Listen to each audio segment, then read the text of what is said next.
ਭਾਰਤ ਦੇ ਰੂਸ ਨਾਲ ਜਿਹੜਾ ਸੰਬੰਧ ਸੀ, ਤੇਲ ਖਰੀਦਿਆ ਸੀ, ਉਸ ਤੋਂ ਬਾਅਦ ਅਮਰੀਕਾ ਨੇ ਇੱਕ ਵਾਰੀ ਚੇਤਾਵਨੀ ਵੀ ਦਿੱਤੀ, ਲੇਕਿਨ ਉਸ ਤੋਂ ਬਾਅਦ ਜਿਹੜੀ ਟੈਰਿਫ ਡਿਊਟੀ ਹੈ ਉਹ 25% ਕੀਤੀ ਜਾਂਦੀ ਹੈ ਤੇ ਉਸ ਤੋਂ ਬਾਅਦ ਹੀ ਕੁਝ ਦਿਨਾਂ ਬਾਅਦ ਨਿਊਜ਼ ਆਉਂਦੀ ਹੈ ਕਿ ਇਹ 50% ਹੋ ਜਾਵੇਗੀ। ਉਸ ਤੋਂ ਬਾਅਦ ਹੀ ਭਾਰਤ ਦੇ ਪ੍ਰਧਾਨ ਮੰਤਰੀ ਨਰਿੰਦਰ ਮੋਦੀ ਵੱਲੋਂ ਕਿਹਾ ਗਿਆ ਕਿ ਅਸੀਂ ਤੁਹਾਡੇ ਨਾਲ ਜਿਹੜੀ ਡੀਲ ਹੈ 31.5 ਕਰੋੜ 31,000 ਕਰੋੜ ਦੀ ਬੋਇੰਗ ਨੂੰ ਲੈ ਕੇ ਉਹ ਰੱਦ ਕਰ ਦਿੱਤੀ ਜਾਂਦੀ ਹੈ। ਤੇ ਦੂਜੇ ਪਾਸੇ ਕਿਹਾ ਜਾਂਦਾ ਕਿ ਅਸੀਂ ਸਾਡੇ ਭਾਰਤ ਦੇ ਕਿਸਾਨਾਂ ਦੇ ਨਾਲ ਖੜੇ ਹਾਂ, ਮੈਨੂੰ ਕੁਝ ਵੀ ਕਰਨਾ ਪਵੇ ਮੈਂ ਕਿਸਾਨਾਂ ਦੇ ਹੱਕ ਦੇ ਵਿੱਚ ਹਰ ਗੱਲ ਕਰੂੰਗਾ। ਲੇਕਿਨ ਆਖਰ ਦੇ ਵਿੱਚ ਟੈਰਿਫ ਡਿਊਟੀ ਹੈ ਕੀ ਤੇ ਇਹਦੇ ਵਧਣ ਨਾਲ ਕੀ ਭਾਰਤ ਦੇ ਵਿੱਚ ਜਿਹੜਾ ਐਕਸਪੋਰਟ ਇੰਡਸਟਰੀ ਹੈ ਜਾਂ ਇੰਪੋਰਟ ਹੈ ਉਹ ਕਿਸ ਤਰੀਕੇ ਨਾਲ ਪ੍ਰਭਾਵਿਤ ਹੁੰਦਾ ਹੈ, ਕੀ ਕਾਰਨ ਹੋਣਗੇ ਕਿ ਭਾਰਤ ਇੰਪੋਰਟ ਨਹੀਂ ਕਰ ਪਾਵੇਗਾ ਜਾਂ ਕਿਹੜੇ ਪ੍ਰੋਡਕਟ ਐਸੇ ਨੇਗੇ ਜਿਹੜੇ ਹੁਣ ਬਾਹਰਲੇ ਦੇਸ਼ ਆਪਣੇ ਪ੍ਰੋਡਕਟ ਸਸਤੇ ਕਰ ਦੇਗਾ ਤੇ ਭਾਰਤ ਨੂੰ ਚੁਣੌਤੀ ਸਾਹਮਣਾ ਕਰਨਾ ਪਵੇਗਾ। ਸਾਡੇ ਨਾਲ ਇਸ ਵੇਲੇ ਸੀਨੀਅਰ SK ਗੁਪਤਾ ਮੌਜੂਦ ਨੇ ਜਿਹੜੇ ਇਸ ਇੰਡਸਟਰੀ ਦੇ ਵਿੱਚ ਇੰਟਰਨੈਸ਼ਨਲ ਟ੍ਰੇਡ ਇੰਡਸਟਰੀ ਦੇ ਵਿੱਚ ਕਾਫੀ ਟਾਈਮ ਤੋਂ ਲੰਬੇ ਸਮੇਂ ਤੋਂ ਕੰਮ ਕਰ ਰਹੇ ਨੇ, ਲੋਕਾਂ ਨੂੰ ਸਰਵਿਸ ਪ੍ਰੋਵਾਈਡ ਕਰਦੇ ਨੇ, ਕੰਸਲਟਿੰਗ ਕਰਦੇ ਨੇ ਕਿਸ ਤਰੀਕੇ ਰਾਹੀਂ ਇਹ ਵਪਾਰ ਹੁੰਦਾ ਹੈ। ਉਹਨਾਂ ਤੋਂ ਜਾਣਾਂਗੇ ਆਖਰ ਦੇ ਵਿੱਚ ਟੈਰਿਫ ਡਿਊਟੀ ਹੈ ਕੀ ਤੇ ਕਿਸ ਤਰੀਕੇ ਰਾਹੀਂ ਭਾਰਤ ਨੂੰ ਹੁਣ ਚੁਣੌਤੀ ਸਾਹਮਣਾ ਕਰਨਾ ਪਊਗਾ। ਸਰ ਬਹੁਤ ਬਹੁਤ ਸਵਾਗਤ ਹੈ। ਪਹਿਲਾਂ ਤਾਂ ਕੀ ਟੈਰਿਫ ਡਿਊਟੀ ਹੈ ਆਮ ਲੋਕਾਂ ਨੂੰ ਛੋਟੀ परिभाषा ਦੇ ਵਿੱਚ? देखिए, टैरिफ ड्यूटी से पहले मैं आपको एक चीज़ बताना चाहूँगा कि ये US का खेल चल रहा है, राइट। टैरिफ US ही कर रहा है ना तमाशा। तो इसमें सबसे पहले हमें प्रेसिडेंट ट्रम्प की पर्सनैलिटी को समझने की ज़रूरत है।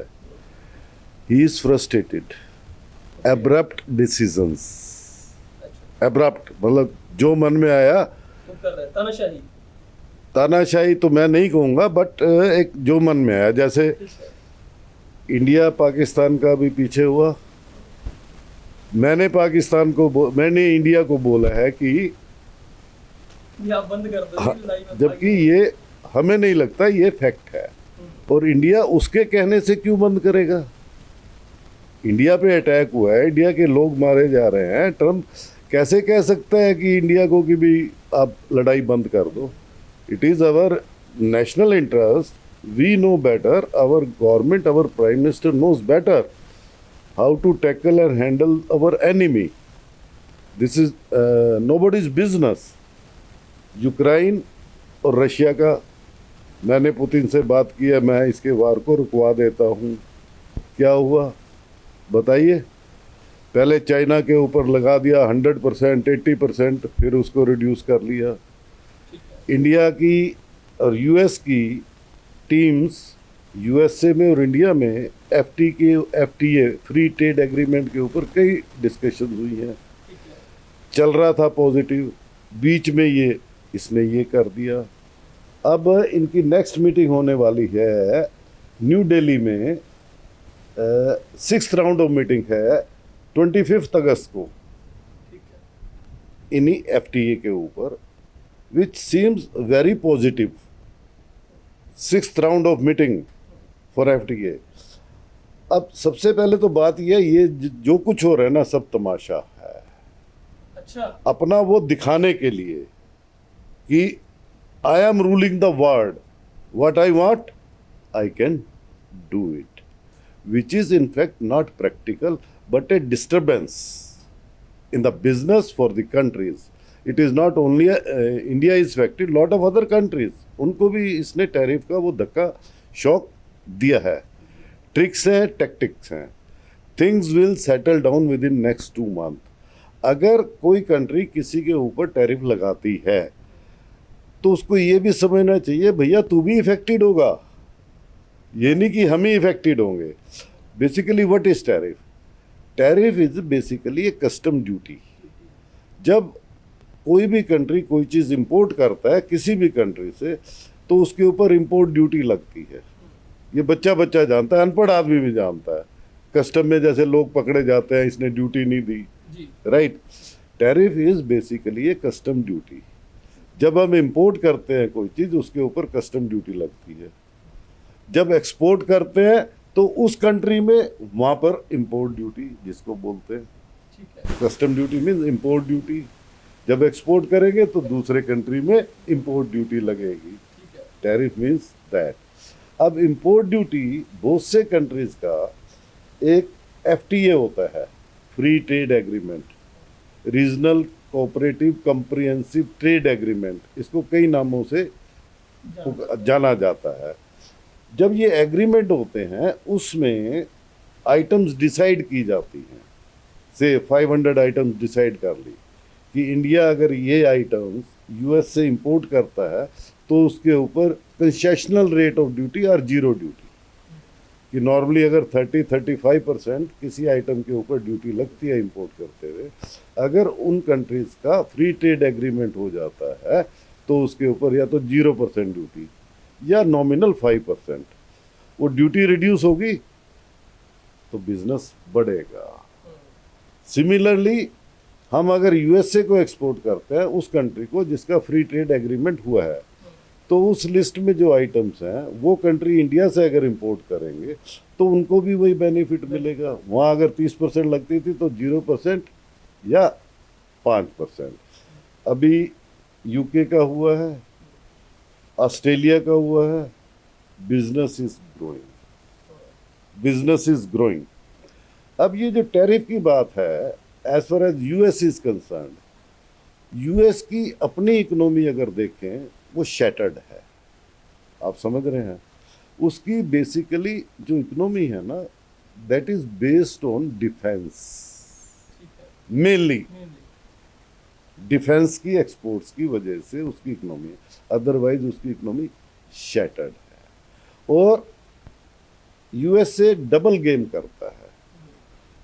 Why it is happening, he wants कि India should bend his way, कि मैं ये कहता हूँ इंडिया को तूने रशिया से तेल नहीं लेना, इंडिया कहता है तू कौन होता है, आप समझ रहे हैं ना। पीछे भी इंडिया ने रशिया ने सैंक्शन लगाई थी इसके ऊपर, ये नहीं माना।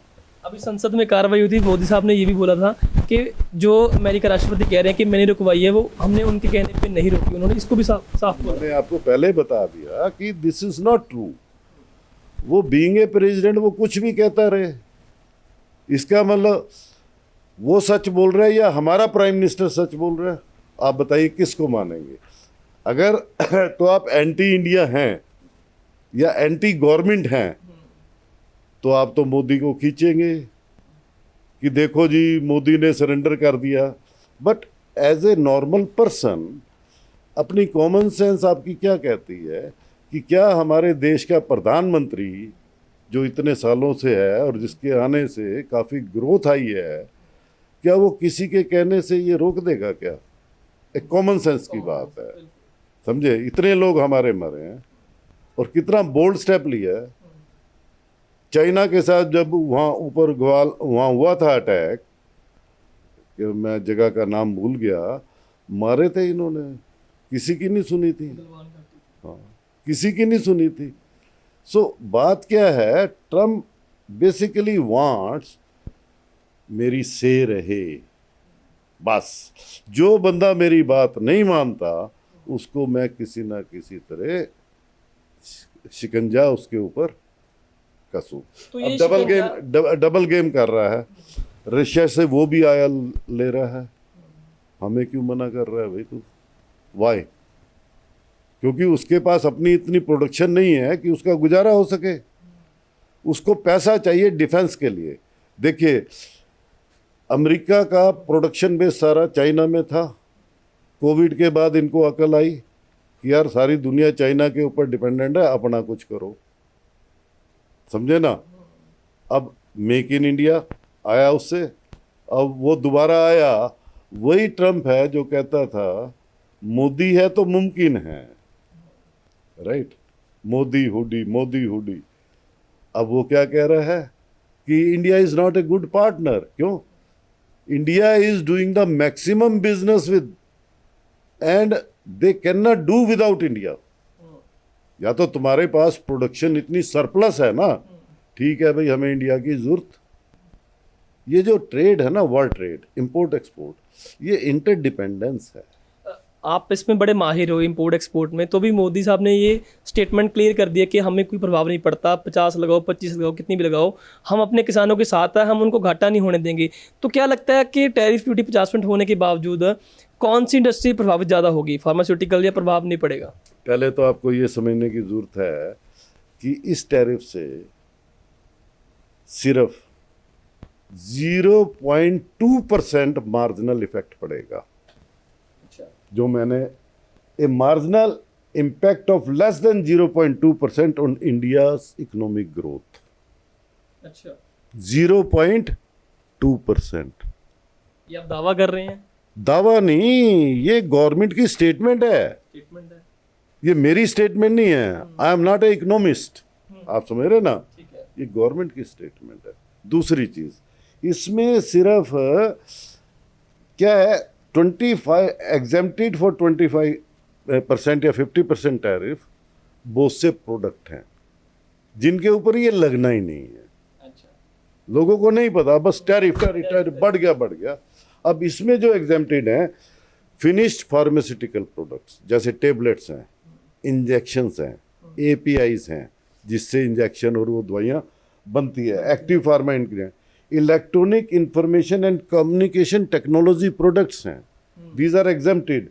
एनर्जी प्रोडक्ट्स हैं, crude oil, natural gas, refined fuels, coal etcetera, ये एग्जेम्प्टेड हैं।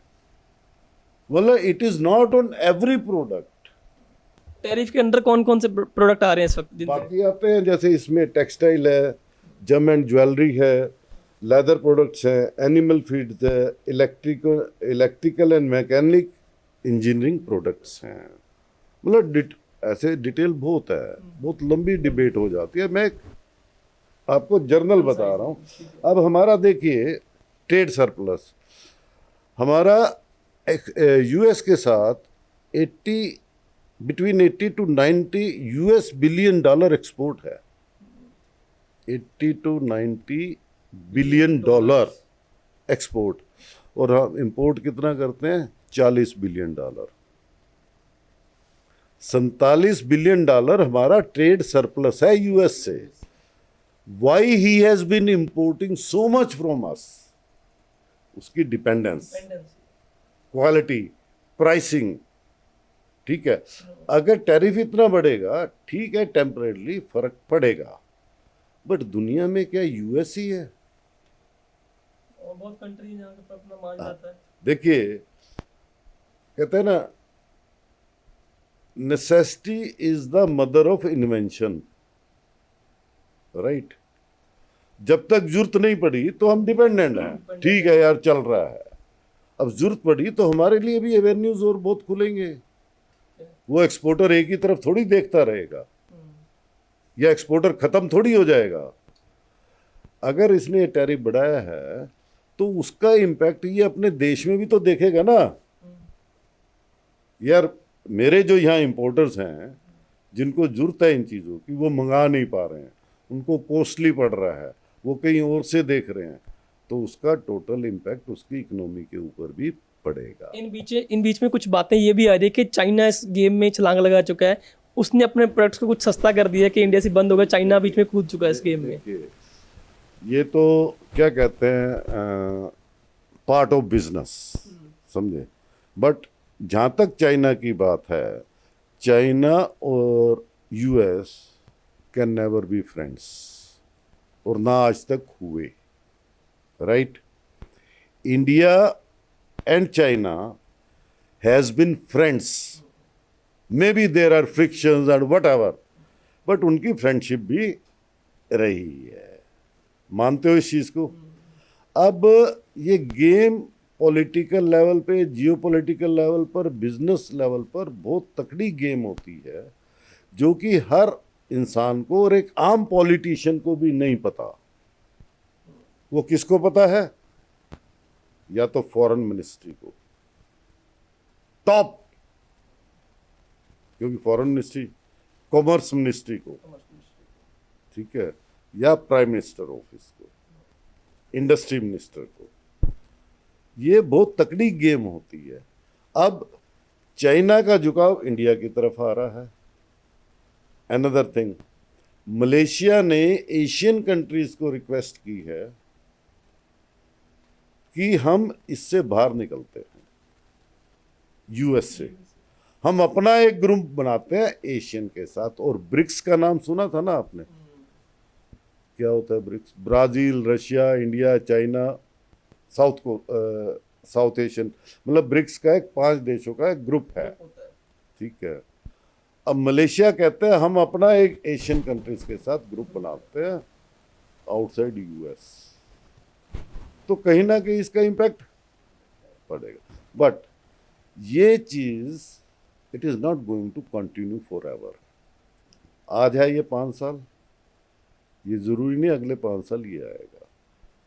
आपने देखा इसके आने के बाद, इसके डिसीजन के बाद मस्क को इसने साथ ले लिया, मस्क छोड़ गया ना, अब्रप्ट डिसीजन, गवर्नमेंट एम्प्लॉइज निकाल दिए, ये कर दिए, बढ़ा दो भाई टैरिफ, ऐसे थोड़ी होता है। You understand my point? So nothing to worry, not everybody is affected, but certain time के लिए थोड़ा इफेक्ट पड़ेगा, सेटल होना पड़ता है। जैसे कि like a new born child, घर में कुछ भी है, कितना कुछ है, गरीब है, तो उस बच्चे को डिलीवरी के बाद सेटल होने में फैमिली को टाइम लगता है। बेसिकली ये ट्रम्प ने एक मतलब नई डिलीवरी दी है इन ए वे, तो सेटल हो जाएगा। Business is not going to close irrespective of the tariff. ये एक ही इंडिया को थोड़ी लगाया, 49 कंट्रीज को लगाया, किसी को 19%, किसी को 29%, किसी को 49%, और अब्रप्टली कभी 20%, कभी 50%, कभी 70%। चाइना के साथ यही किया ना फिर इसने, तो दूसरे कंट्री छोड़ देंगे। ट्रम्प की इन्वेस्टमेंट इंडिया में कितनी है प्रॉपर्टी में, $1 बिलियन की इन्वेस्टमेंट है फिर। But India is never aggressive, that is the difference. वो सोच के समझदारी से बात करता है। अगर एग्रेसिव होता इंडिया, सबको साथ लेकर नहीं चलता, तो पाकिस्तान का नाम नक्शे पे नहीं होता। इंडिया ने कितनी चोटें खाई हैं पाकिस्तान से, कभी यहाँ टेररिस्ट का अटैक, कभी वहाँ, इंडिया बोलता रहा, उसको बोलता रहा। इस बार प्राइम मिनिस्टर ने ये, और जो लास्ट वो स्ट्राइक की थी सर्जिकल, और इस बार ठोक के मारा और ये बोल दिया था कि आपकी कोई भी टेररिस्ट एक्टिविटी को अब हम वार मानेंगे, तो अब वो डरे हैं थोड़ा सा। तो ऐसे बिजनेस खत्म नहीं होते।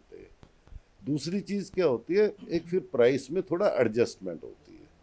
और जो आपके बिजनेस में एक और चीज़ है, जो आपके रेगुलर कस्टमर हैं, डिपेंडेबल कस्टमर हैं, जिनसे एक्सपोर्ट इंपोर्ट का बिजनेस पिछले 10-20 साल से चल रहा है, वो पार्टी को ऐसे नहीं छोड़ देता।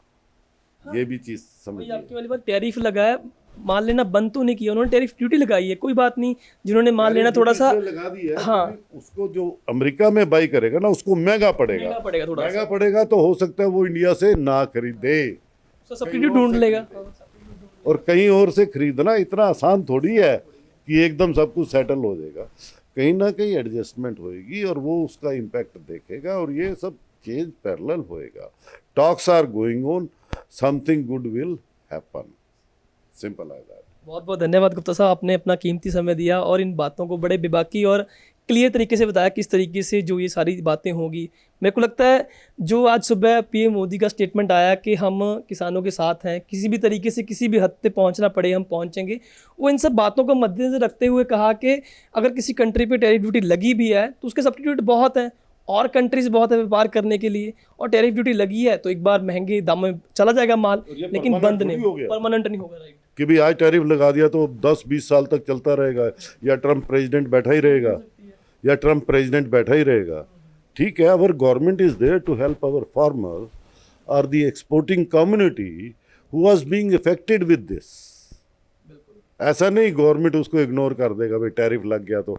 गवर्नमेंट के पास बहुत सी चीज़ें ऐसी हैं, बहुत से मतलब फील्ड या बहुत से मतलब स्टेप्स ऐसे हैं जिन फैसिलिटीज़ को वो एक्सपोर्टिंग कम्युनिटी को एक्सटेंड करके उस टैरिफ का जो भार पड़ता है उसको कहीं ना कहीं पैरेलल करेगी। जैसे एक्सपोर्ट के ऊपर गवर्नमेंट बहुत इंसेंटिव देती है और लेडीज़ एक्सपोर्टर्स को एक्स्ट्रा देती है, ठीक है।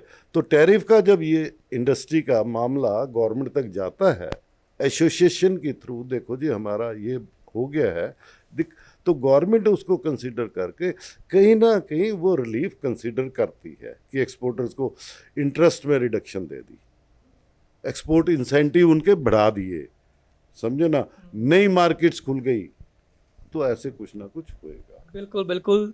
ਸੋ ਡੋਨਲਡ ਟਰੰਪ ਦੇ ਕਹਿਣ ਤੋਂ ਬਾਵਜੂਦ ਕਿ ਸਾਡਾ ਰਾਜ ਚੱਲੇ, ਅਸੀਂ ਟੈਰਿਫ ਲਗਾਤੀ ਹੈ ਤਾਂ ਸ਼ਾਇਦ ਇੰਡੀਆ ਝੁਕ ਜੂਗਾ, ਲੇਕਿਨ ਪੀਐਮ ਮੋਦੀ ਦਾ ਵੀ ਇੱਕ ਕਲੀਅਰ ਸਟੇਟਮੈਂਟ ਹੈ ਕਿ ਭਾਈ ਤੁਸੀਂ ਕੁਛ ਵੀ ਕਰ ਲਓ, ਸਾਡੇ ਕੋਲ ਹੋਰ ਰਾਹ ਬਹੁਤ ਨੇ, ਵਪਾਰ ਕਰਨ ਦੇ ਰਸਤੇ ਬਹੁਤ ਨੇ, ਅਸੀਂ ਕਰਾਂਗੇ, ਚੁਕਾਂਗੇ ਨਹੀਂ, ਅਸੀਂ ਕਿਸਾਨਾਂ ਦੇ ਨਾਲ ਖੜਿਆ। ਇਸ ਸਭ ਬਾਬਤ ਤੇ ਤੁਹਾਡੀ ਟਿੱਪਣੀ ਕੀ ਕਹਿੰਦੀ ਹੈ, ਤੁਸੀਂ ਕਮੈਂਟ ਕਰਕੇ ਸਾਨੂੰ ਦੱਸ ਸਕਦੇ ਹੋ।